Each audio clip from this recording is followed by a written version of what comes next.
Let's talk about that explosion. It was late afternoon in Bierut. People were watching a huge fire take hold in the port, but no one expected this.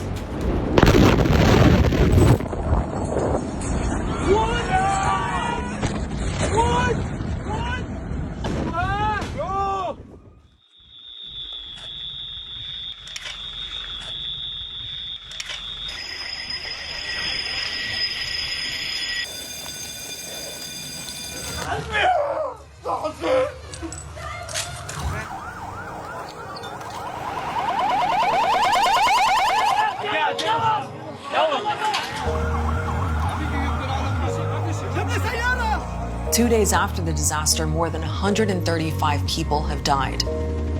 We may never know the real number. Ambulances continue to arrive at the scene of the explosion. Thousands were injured.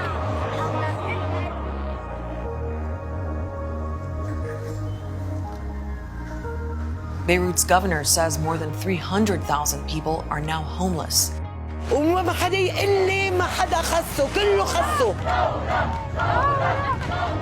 So what do we know about why this happened? What is it about Lebanon that makes this so much worse? And how will a country that's almost bankrupt rebuild again?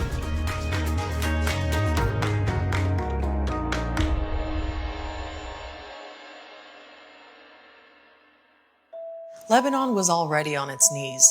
Debt, poverty, conflict, a paralyzed government, corruption, money that's almost worthless. And then this.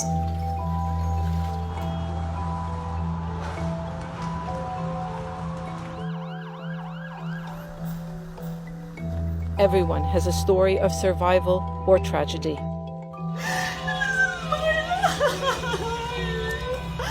It's hard to make sense of the devastation, but this is what the port area used to look like. It's surrounded by people's homes, and that's the warehouse by the water, where nearly 3,000 tons of ammonium nitrate were being stored. The chemical is a common fertilizer, but you can use it to make explosives. That's what a bomber did in Oklahoma City in 1995. The fertilizer arrived at the port on a vessel that was having technical problems. It was then reportedly impounded. Over the years, requests to do something about it, either by selling it locally or exporting it, were apparently sent to the courts, but nothing happened. And now they're trying to figure out who's responsible for the explosion. The president of Lebanon says an investigation into the Beirut port explosion will look at whether it was caused by negligence, an accident, or possible external interference.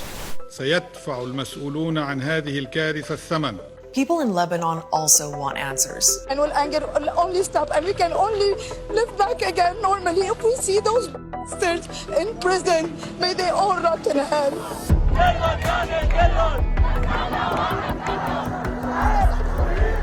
People are in shock, but anger is also growing at a political class many blame for mismanagement and being responsible for running the economy into the ground. It's an economic crisis made much worse by a pandemic and lockdowns, but they were protesting long before COVID-19. To understand what's behind Lebanon's economic and political crisis, here's part of our explainer from back in February.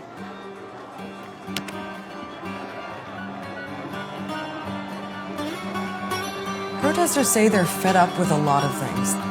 The economy, high taxes, lack of jobs, crumbling infrastructure, and they say the biggest problem is rampant corruption, which has thrived under Lebanon's sectarian political system. We're going to explain that system in a second, but let's get a sense of just how tough everyday life is for most Lebanese people. We don't really have access to proper public services, like there's no 24/7 electricity, there's no clean, accessible drinking water. We have piles of garbage all over the country. Sewage is not treated. It goes straight out to the ocean. So it feels like the state is absent from daily life in Lebanon. Most people agree that mess is caused by serious mismanagement. Some say it's because of corruption. But you'll also hear analysts say that Lebanon never really recovered from a long and devastating war.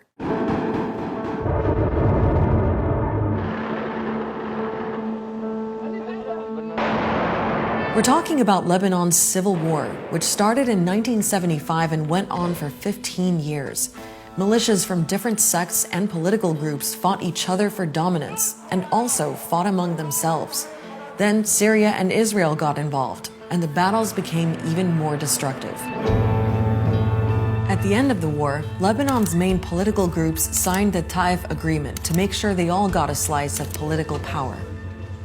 And that's really the basis for Lebanon's political system today. A Maronite Christian gets the presidency, the prime minister has to be a Sunni Muslim, and the Speaker of Parliament is always a Shia Muslim. In Parliament, seats are shared 50-50 between Muslims and Christians.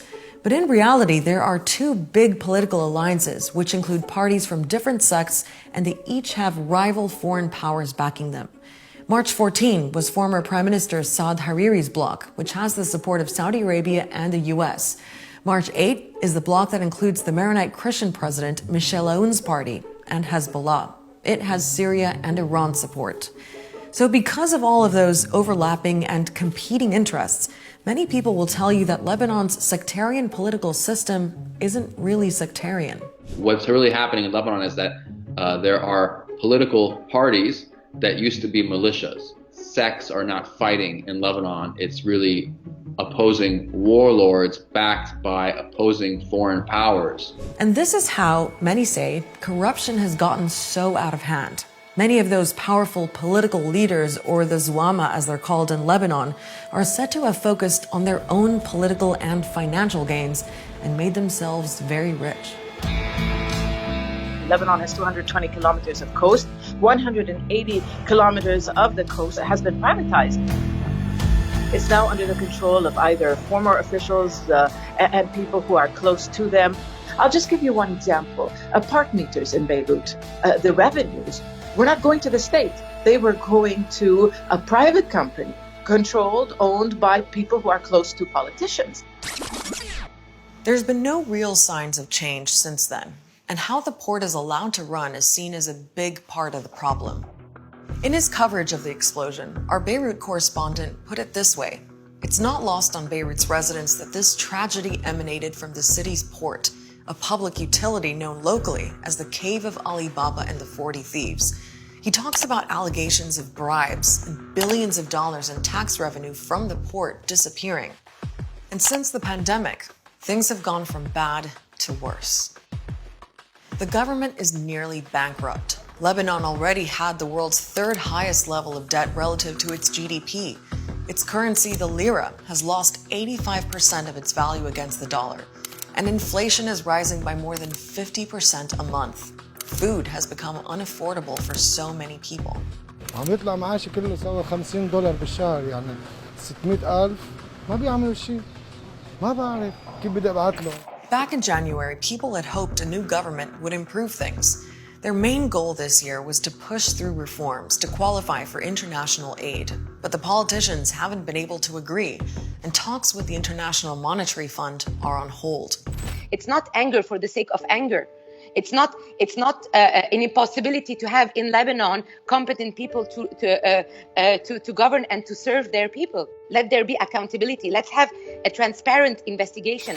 Right now, people in Lebanon are asking themselves how in the world the country is ever going to recover.